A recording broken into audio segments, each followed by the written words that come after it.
Hello everybody, thank you very much for joining me today for another Twilight Zone video in my Twilight Zone ranking series where I rank every episode of the original Twilight Zone from my least favorite to my favorite. Today I'm going to be talking about number 138, Jess-Belle, written by Earl Hamner Jr. and directed by Buzz Kulik. Jess-Belle is an hour-long season 4 episode, and as always, there will be episode spoilers.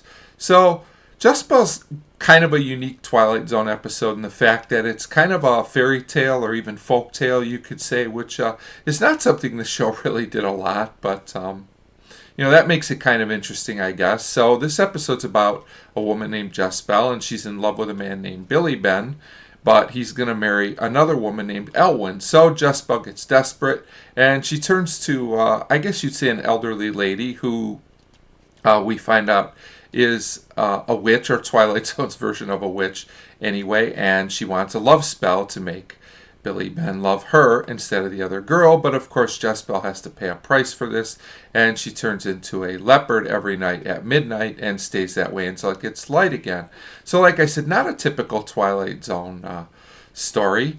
The acting is good. There are some positives in this episode, certainly. Anne Francis and Laura Devon are very, very good. Anne Francis is good as Jess-Belle, a character who kind of brings her problems on herself, but she still manages to make me feel a little bad for her. And Laura Devon's good as Elwyn.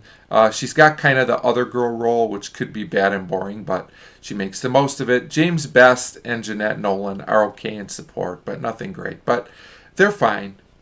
So this is an episode that I feel like has a few great scenes. There's a scene where Jess-Belle is a leopard on top of the house, and it's creepy and effective. There's also a scene between Jess-Belle and Elwyn, the two ladies I mentioned earlier, where they kind of have a confrontation, and that's a great scene as well. Unfortunately, that's kind of where the positives end. There's also some negatives to this episode. The episode is a bit slow to start. Being an hour-long episode, it does feel like it takes a while to get going, and the ending also drags a bit.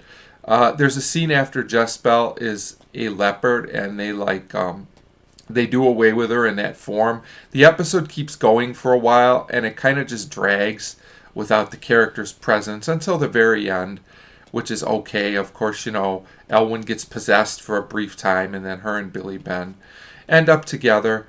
But the way she's defeated Jess-Belle in the end, I have to say, is pretty weird as well. But I guess you just have to go with it. The episode's also a bit over melodramatic for my taste. In this way, the episode feels maybe a little dated just in the presentation and the style.